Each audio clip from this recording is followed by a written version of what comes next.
My girlfriend maxed out her credit cards without telling me, then expected me to pay them off. While she reset her life, we'd been together 5 months. I replied, "That's not happening." When she snapped, "So you're just abandoning me like everyone else?" I, 29 male, had been with Vanessa, 27, for 5 months when she asked me to pay off $47,000 in credit card debt like it was a normal Tuesday request. She sat across from me at my kitchen table, pushed her phone toward me, and said the words that should have sent me running. "I need you to pay these off while I reset my life." The screen glowed red with maxed cards and overdrawn accounts. When I said no, she looked at me with tears forming and asked, "So you are just abandoning me like everyone else?" That line, "everyone else," told me everything I needed to know. This was not her first ask. This was a pattern, and I was about to find out exactly how deep it ran. 5 months earlier, I met Vanessa at a rooftop party in the city. Our mutual friend Derek introduced us near the bar. She wore a black dress that probably cost more than my rent, but I did not think about that then. She was sharp, funny, confident. She worked in marketing for a tech startup, she said. She loved her job, talked about her team like they were family, mentioned a trip to Spain she was planning for next year. We talked for 2 hours that night, about books, about terrible bosses we had survived, about the best tacos in the city. She laughed at my jokes. I laughed at hers. When the party ended, she gave me her number without me asking. Our first date was coffee on a Sunday morning. She showed up 15 minutes early, already holding 2 cups. "I guessed your order," she said, handing me a black coffee. Was I right? I was impressed. You were. The first 3 months were easy. We fell into a rhythm. Dinner twice a week, weekend trips to the coast, movie nights at my place. She always insisted we split the check evenly, which I respected. No games, no expectations. Just two people enjoying each other's company. Month 4, small shifts started. She suggested pricier restaurants. When I mentioned cooking at home one night to save money, she waved it off. "You only live once, Tyler. Let's enjoy ourselves." I did not argue. I thought she was just spontaneous. She started showing up with new things. A designer handbag one week, new shoes the next, a leather jacket that looked expensive. When I complimented the jacket, she smiled and said, "I have been treating myself lately. I deserve it." I agreed. She worked hard. If she wanted to spend her money on nice things, that was her choice. But looking back now, sitting at my kitchen table with her debt staring at me from her phone screen, I realized those purchases were not treats. They were warnings I ignored. Month 5, the cracks appeared. She called me on a Wednesday afternoon, voice tight. "Tyler, I need to ask you something. It is embarrassing." "What is wrong?" "I missed rent this month. My landlord is being difficult about giving me an extension. Can you cover me for 2 weeks, just until my paycheck clears?" I hesitated. We had been together 4 months. Rent was a big ask, but she sounded desperate. "How much?" I asked. $800. I sent it that night. She thanked me through text, said she would pay me back Friday when her direct deposit hit. Friday came. No payment. No mention of it. Saturday, I brought it up casually. "Hey, did your paycheck clear?" "Oh," she said like she forgot. "There was an error with payroll. They are fixing it. I will have it to you next week." Next week turned into 2 weeks. 2 weeks turned into a month. Every time I asked, she had a new excuse. The company was switching banks. Her account was frozen temporarily. She forgot her login password. I never saw that $800 again. And now, 2 weeks after I stopped asking about it, she was sitting in my kitchen asking for $47,000. The night Vanessa told me about the debt started normal. I made salmon and roasted vegetables. She brought wine. We ate at my kitchen table talking about her week. She seemed distracted, picking at her food more than eating it. "You okay?" I asked. She set down her fork. "I need to talk to you about something important." My stomach dropped. Those words never led anywhere good. "What is it?" She pulled out her phone, tapped the screen a few times and slid it across the table. A credit monitoring app was open. Red alerts everywhere. Total debt, $47,000. 5 credit cards, all maxed. 2 accounts overdrawn. I stared at the screen. "Vanessa, what is this?" "I made some mistakes," she said quietly, "but I am fixing them. I just need support while I reset my life and fix my credit. Support, I repeated. I need you to pay these off, temporarily. Once my credit is fixed, I will pay you back. I set her phone down carefully. We have been together 5 months. I know. 5 months, Vanessa. I do not even have a key to your apartment. This is not about keys, she said, voice rising. This is about being there for someone you care about. I do care about you, but I am not paying $47,000 in debt you had before we met. Her face changed. The vulnerability disappeared. Anger replaced it. So you are just abandoning me like everyone else? That phrase stuck in my mind. Everyone else? Who is everyone else? I asked. She looked away. People who said they cared but left when things got hard. Or people who said no when you asked for money? Her eyes snapped back to me. Excuse me? Is that what this is? You ask people for money and when they refuse, they become everyone else? She stood up. I thought you were different, Tyler. I thought you actually cared. I do care, but caring does not mean funding your mistakes. Mistakes? She grabbed her phone. You think I wanted this? Life happens. I needed help and you are turning. You're back. What did you spend it on? I asked. She froze. What? $47,000. What did you spend it on? Necessary expenses. Like what? I do not have to explain myself to you. You do if you want me to pay for it. She grabbed her purse. Forget it. I will figure it out myself. She walked to the door, paused with her hand on the handle, and turned back. I thought you were different. I guess I was wrong.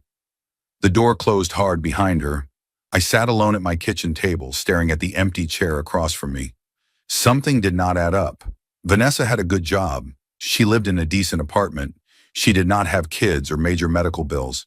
How did she rack up $47,000 in debt? I opened my laptop. It was time to find out. I started with her Instagram. Public profile. 847 followers. I scrolled back 3 months. The first photo I found was from 12 weeks ago. Vanessa at a high-end spa, champagne glass in hand. Caption, Self-Care Sunday. Tag location, a resort that charged $400 for a day pass. Next photo, a designer handbag sitting on white marble. Louis Vuitton. The price tag was visible in the reflection. $2,400. Next, dinner at a restaurant I recognized. Entrees started at $95. She was tagged with someone, a man. His profile was private, but his name was visible. Marcus Delgado. I kept scrolling. More luxury purchases, more expensive dinners, more photos with Marcus. One caption read, celebrating new beginnings with this amazing man. The photos stopped 2 months ago. After that, the tone shifted. Motivational quotes about cutting toxic people. Posts about starting fresh. The expensive items disappeared. I clicked on Marcus's profile. Private. But Vanessa had tagged him in old posts. I found one from 4 months ago. A champagne toast. Caption from Vanessa. So proud of you for finally starting your dream business. I believe in you. Dream business. I screenshot the caption. I texted Derek. Quick question. Do you know anything about Vanessa's financial situation? 3 dots appeared immediately. Dude, why? She asked me to pay off $47,000 in credit cards. The dots appeared and disappeared 3 times. Then, she did that to everyone, man. I thought she learned her lesson. My chest tightened. What do you mean, everyone? He sent a screenshot. A group chat from 8 months ago. Vanessa's name at the top. Her message. I hate to ask, but I am in a tight spot. Can anyone lend me $5,000 for an emergency? 3 replies. You still owe me $2,000 from last year. You asked me for $3,000 6 months ago and never paid me back. You funded your ex-boyfriend's business idea and now you want us to bail you out? Absolutely not. I read that last line 3 times. Ex-boyfriend. Business idea. I called Derek. He answered on the first ring. Who is Marcus? I asked. Derek sighed. Some guy she dated before you. Total loser. Had this startup idea that was going to change everything. She spent thousands funding it. Maybe more. The business crashed 3 months ago. He disappeared. Left her with all the debt. She never mentioned him. Of course not. She wanted a clean slate with you. Did she ask you for money? Yeah, 6 months ago. I said no. So did everyone else in that group chat. That is why she moved on to you. I felt my jaw tighten. She told me her payroll was delayed. She said she would pay me back. She is not going to pay you back, Tyler. She never pays anyone back. After I hung up, I sat in silence. The $800 I lent her, the expensive restaurant she insisted on, the new clothes and bags. It all made sense now. She was not building a future. She was running from a past, and she wanted me to fund her escape. Update 1. The next evening, Vanessa showed up at my door unannounced. No text, no call. She just knocked at 7:30 and walked in when I opened the door. We need to talk, she said, sitting on my couch like nothing happened. I stayed standing. About what? About you abandoning me. I did not abandon you, Vanessa. I said no. She crossed her arms. Same thing. It is not. Did you think about what I asked? Her tone was calm now, almost sweet. About helping me reset? I did. The answer is still no. Her face went blank, then red. What? I am not paying your debt. She stood up fast. You told me you cared about me. I do. But caring does not mean funding mistakes you made with someone else. Mistakes? Her voice cracked. You think I wanted this? I think you spent $47,000 on luxury items and a failed business. She froze. Who told you that? Does it matter? Yes, it matters. That is my private business. I pulled out my phone, opened Instagram, and showed her the screenshots. The spa days, the designer bags, the post with Marcus. Her mouth opened, closed, opened again. You stalked my social media. It is public, Vanessa. You had no right. You made it my right when you asked for $47,000. She grabbed her purse. Her hands were shaking. I cannot believe you would invade my privacy like this. I cannot believe you would lie to me. I did not lie. You said it was necessary expenses. Designer bags are not necessary. I needed those things, she said, voice rising. I was going through a hard time. With Marcus? Her face went pale. Leave him out of this. He is the reason you are in debt. He needed help. And now you need help, and you want me to clean up the mess he left. She stared at me for a long moment. Then her expression shifted. The anger melted into tears, real tears this time, streaming down her face. I thought you were different, Tyler. I thought you would not abandon me like everyone else. Everyone else, I repeated. You mean the friends you already asked for money? The ones you never paid back? The tears stopped instantly. Her face went cold. You talked to Derek. I did. He has no right to tell you anything. He warned me. That is what friends do. She grabbed her keys from the table. Fine. If you are not going to help me, we are done. Agreed. She looked at me like I had slapped her. She expected me to beg, to apologize, to fold under the weight of her tears. I did not. You are going to regret this, she said quietly. I doubt it. She walked to the door, stopped, and turned. I hope you find someone who treats you the way you treated me. I hope I do too. Someone honest. She left. The door slammed hard enough to rattle the frame. I stood in my living room, staring at the spot where she had been sitting. My phone buzzed. A text from Derek. Did she show up? Yeah, she left. You okay? I am fine. And I was.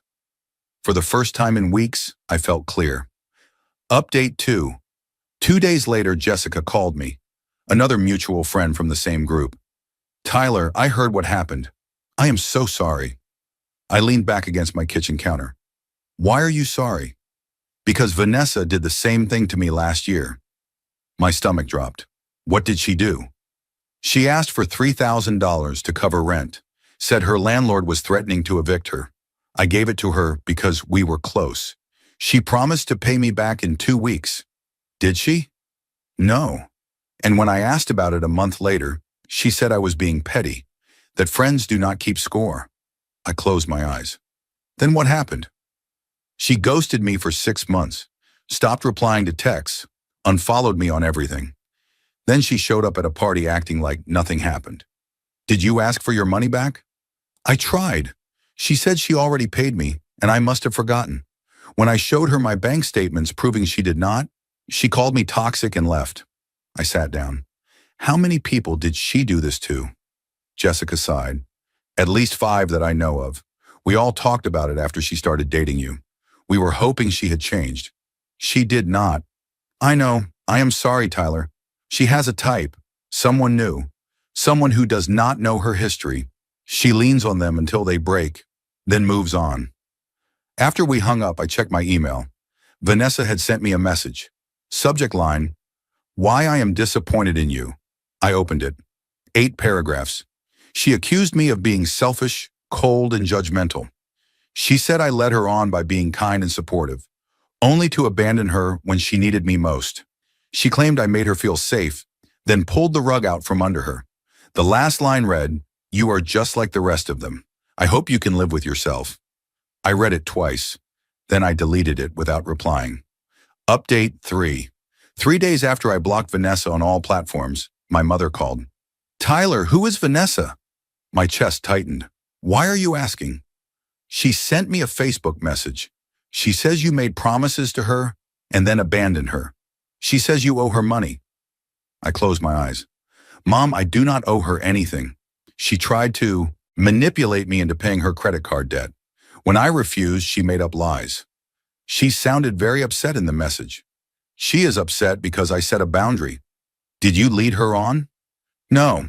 We dated for 5 months. I never promised her money. I lent her $800 once, which she never paid back. That is it." My mother paused. "She is telling a very different story." "I know. That is what manipulators do." I sent my mother screenshots. The Instagram posts showing Vanessa's luxury spending. The group chat Derek sent showing her asking friends for money. The email she sent me accusing me of abandonment. My mother read everything and called me back an hour later. "Block her everywhere. Do not respond to anything she sends." I already did. "Good, if she contacts me again, I will tell her to stop." But Vanessa was not done. She created a new Instagram account. Messaged me from there. "You think you can just ignore me? I will tell everyone what kind of person you really are." I screenshot it. Blocked the account.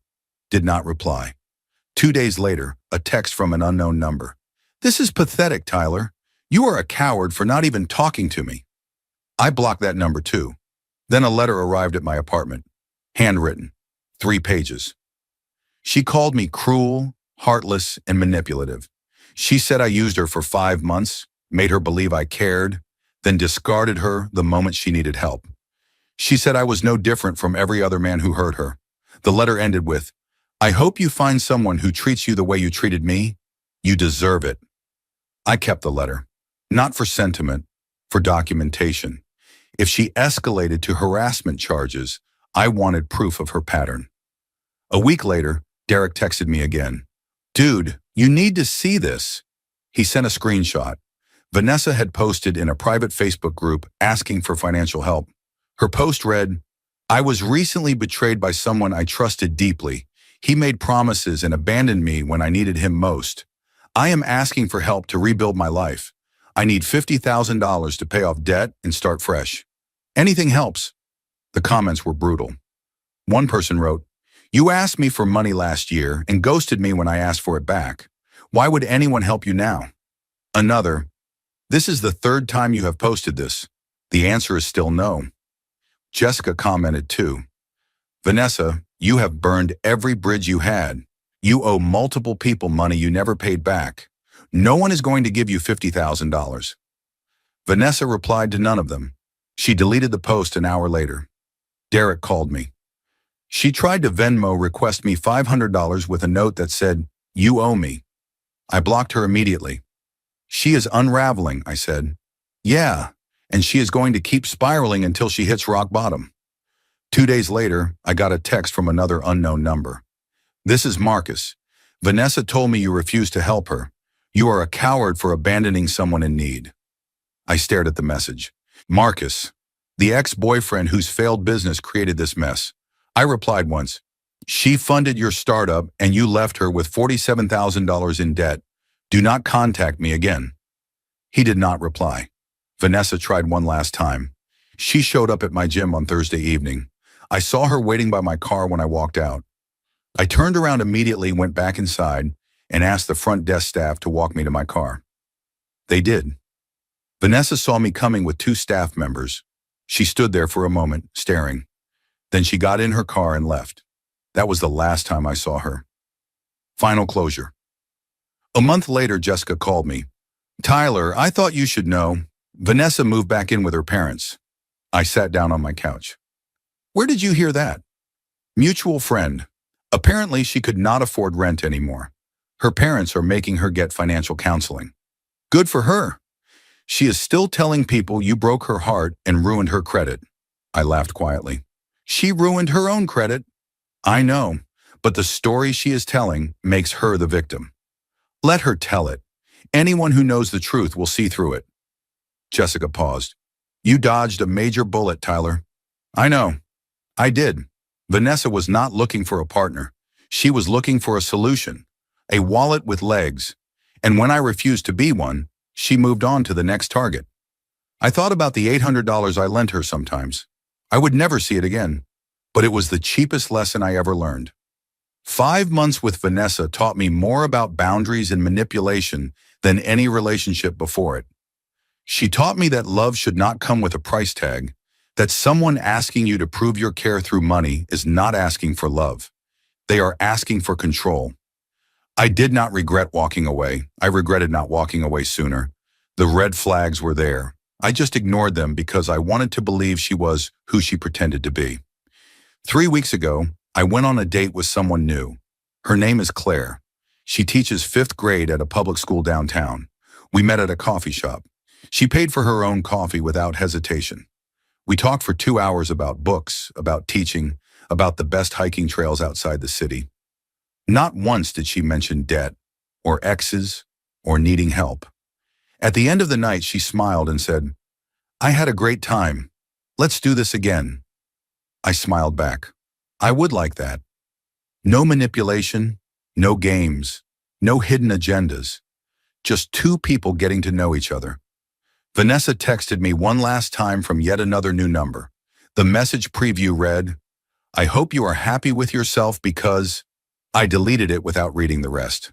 I am happy, happier than I have been in months, because I learned something valuable. When someone shows you who they are, believe them. And when someone asks you to pay for mistakes they made with someone else, run. I ran, and I have never looked back.